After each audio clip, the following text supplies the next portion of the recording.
সুখ, দুঃখ এবং শক্তি, এই তিন হলো এই সংসারের ত্রিদেবের মতো। আমাদের জীবনে যা কিছু ঘটছে এই তিনটির ভিত্তির উপরেই হচ্ছে। আসলে এই সংসারের একটা নিয়ম আছে, যখনই আপনি কিছু লাভ করেন এই সংসার আপনার পরীক্ষা নেয়। এটা জানার জন্য আপনার পরীক্ষা নেয় যে আপনি যা কিছুই লাভ করেছেন আপনি কি আদৌ সেটার যোগ্য কিনা। ঠিক সেইভাবেই এই সুখ, দুঃখ এবং শক্তি আপনার পরীক্ষা নিয়ে থাকে। যখন সুখ আসে তখন সে আপনার পরীক্ষা নেয় যে আপনার মধ্যে অহংবোধ জাগ্রত হয়নি তো। যদি অহংবোধ চলে আসে তাহলে সুখ সেখানেই সঙ্গ ত্যাগ করে। দুঃখ আপনার ধৈর্যের পরীক্ষা নিতে থাকে, আর যদি আপনার মধ্যে ধৈর্য না থাকে তাহলে এটা আপনাকে আরো বেশি দুঃখের গভীর অন্ধকারে ঠেলে দেবে। সেখানে শক্তি পরীক্ষা নেয় আপনার বিনম্রতার। যদি আপনি বিনম্র না হন তাহলে হয় এই শক্তি আপনার সঙ্গ ত্যাগ করবে, নয় এই শক্তি বিনম্রতার অভাবে আপনার পতনের কারণ হতে পারে। এই সংসারে যে কোনো ব্যক্তি যিনি এই পরীক্ষায় উত্তীর্ণ হয়ে থাকেন এই জীবনে তিনি সাফল্য লাভ করেন। আসুন আমার সাথে ভালোবেসে বলুন, রাধা রাধা। ভয়ের সাথে আমরা সবাই পরিচিত, কষ্টও আমরা সবাই পেয়েছি।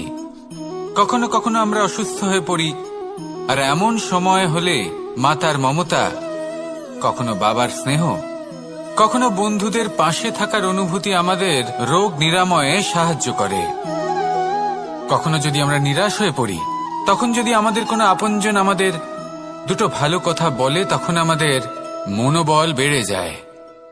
ঠিক তেমন সংসারের এই রঙ্গমঞ্চে যদি আপনি পীড়িত অনুভব করেন,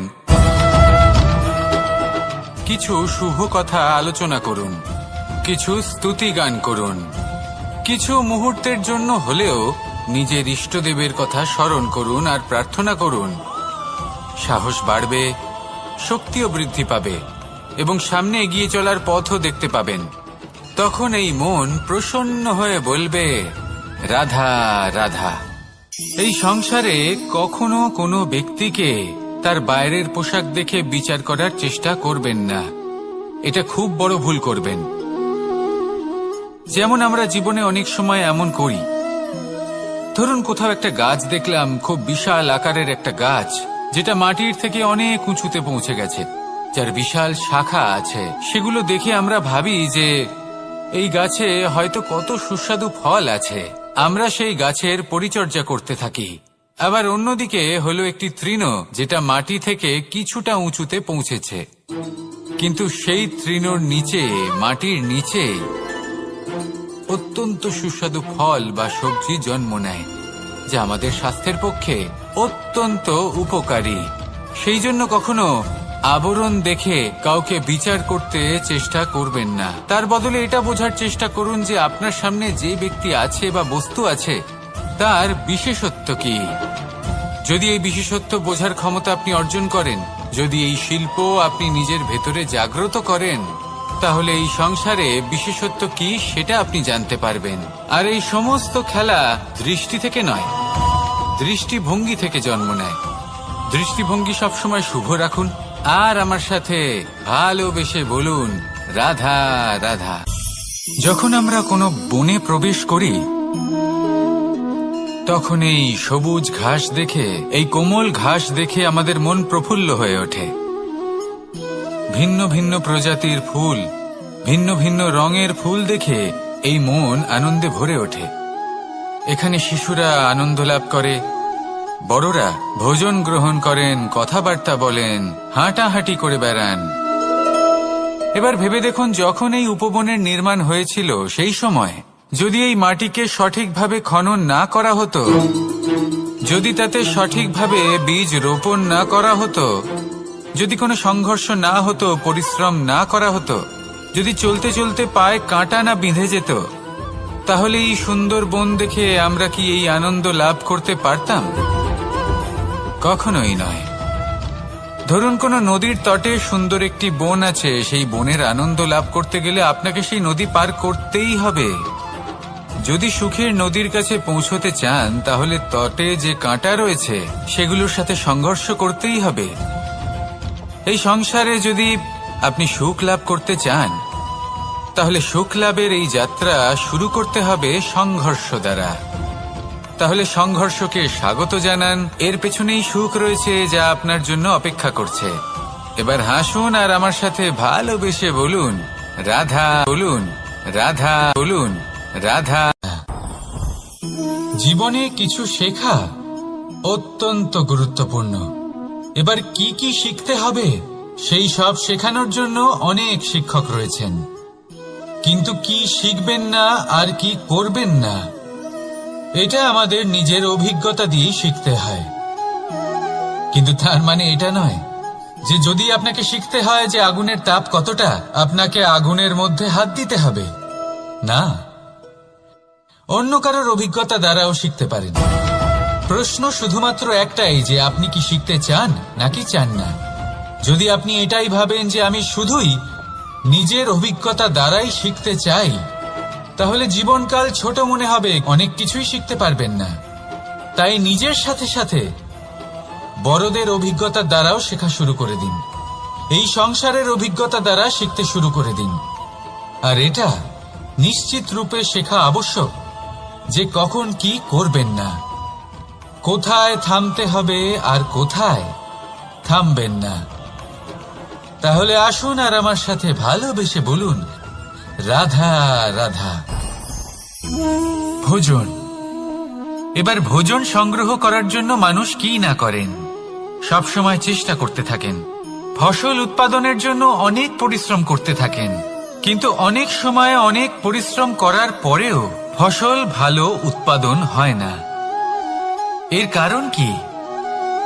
কারণ হলো এটাই যে আপনি পরিশ্রম হয়তো অনেক করেছেন, কিন্তু আপনার নজর তো সেই বীজের দিকে ছিলই না যা আপনি রোপণ করেছেন। সেই জন্য সব সময় কোনো বীজ রোপণ করার আগে তাকে পরখ করে দেখুন, তা অত্যন্ত আবশ্যক। আর সেইভাবেই যখনই কোনো কর্মের প্রশ্ন আসে তাহলে সেখানে শুধুমাত্র পরিশ্রম যথেষ্ট নয়, সেই কাজের প্রতি আপনার কর্তব্য কি, আপনার উদ্দেশ্য কি সেটা জানা হলো অত্যন্ত গুরুত্বপূর্ণ। তাই কর্ম করুন, কিন্তু সেই কর্মের প্রতি আপনার যা উদ্দেশ্য তার মাহাত্ম্য বুঝতে চেষ্টা করুন। তাহলে আসুন আমার সাথে ভালোবেসে বলুন রাধা রাধা।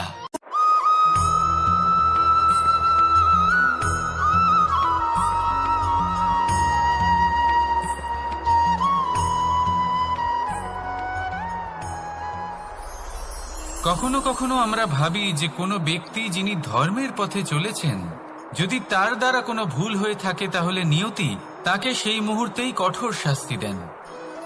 কিন্তু সেই সব মানুষ যারা সংসারের সবথেকে বড় অধর্মী, বহু নিকৃষ্ট মানের কাজ করেন, তাদের নিয়তি অনেক সুযোগ দেন। তাদের নিয়তি এরকম কঠোর প্রহার করেন না। এই ভাবনা কখনো না কখনো মনে আসেই। ভেবে দেখুন কেন? আসলে জীবনকে বেশিরভাগ মানুষ একভাবেই দেখে থাকেন, বিভিন্ন স্তরে একে দেখা উচিত। এবার আপনি বলুন, এই সংসারে কোনো অধর্মী কখনো প্রেরণার উৎস হতে পারেন? কখনোই নয়। যে মানুষ নিজের আত্মাকে মলিন করে ফেলেছেন, তিনি এই সংসারকে কিভাবে প্রেরণা যোগাবেন? উনি নিজেই বুঝতে পারেন না কোনটা করা উচিত, ধর্ম কোনটা। তাই নিয়তি তাকে একটা সুযোগ দেন, এটা বোঝার সুযোগ দেন যে কোনটা উচিত, কোনটা ধর্ম। সুযোগ দেন নিজের বিবেক জাগিয়ে তোলার, তাকে সুযোগ দেন নিজের অন্তরাত্মার ডাক শোনার। যখন তাতেও কাজ হয় না, তখন নিয়তির কাছে একটাই পথ বাকি থাকে, আর তা হল মহাবিনাশ। মহাবিনাশ হয়তো দেরিতেই আসতে পারে, কিন্তু তা অবশ্যই আসবে। আর যখন মহাবিনাশ আসে তখন মহাবিনাশের যন্ত্রণা সমগ্র মানব জীবনের যন্ত্রণার থেকে অনেক বেশি হয়। এই কথাটা সবসময় মনে রাখবেন। আর অন্যদিকে যে মানুষ ধর্মের পথে চলছেন, তার দ্বারা যদি কোনো ভুল হয়ে থাকে তখন নিয়তি তার পরীক্ষা নেন। কিছুক্ষণের জন্য মানুষের মনে হতে পারে নিয়তি তাকে কঠোর শাস্তি দিয়েছেন। এই সংসারে সব থেকে বড় ব্যক্তি কে? আপনি বলবেন এ কেমন ধরনের প্রশ্ন, কিন্তু এটা হলো সব থেকে উচিত প্রশ্ন। কেউ এর উত্তর দেবে যে সেই মহাপ্রতাপী রাজা, তিনি হলেন সব থেকে বড় ব্যক্তি, সেই বড় রাজনীতিবিদ, তিনিই সব থেকে বড় ব্যক্তি। আমি আপনাকে জানাই যে সংসারের সব থেকে বড় ব্যক্তি হলেন তিনি, যার সাথে দেখা করলে আপনি নিজেকে ছোট মনে করবেন না।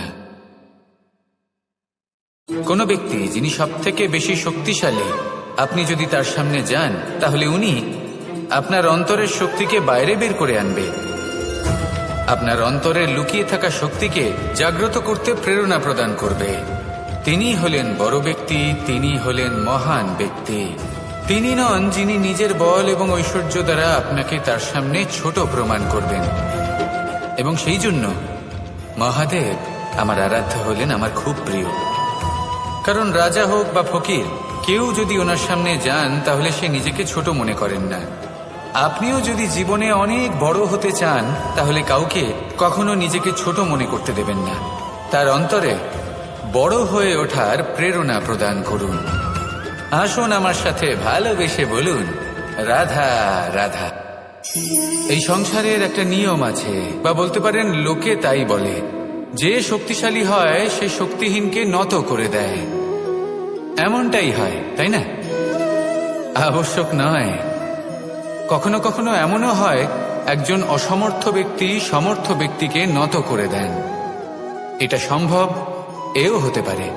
আর এটা তখন হতে পারে যখন তার মধ্যে ভালোবাসার শক্তি থাকে। ভালোবাসার শক্তি এই সংসারে সব থেকে বড় শক্তি হয়।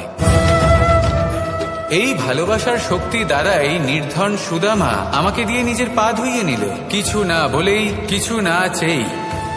এই কর্মের আধার ছিল শুধুমাত্র ভালোবাসা।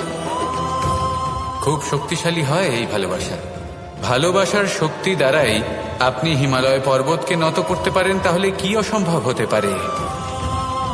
এই ভালোবাসার শক্তির সঞ্চার করুন, আর এই ভালোবাসার সাথেই বলুন, রাধা রাধা রাধা রাধা রাধা রাধা।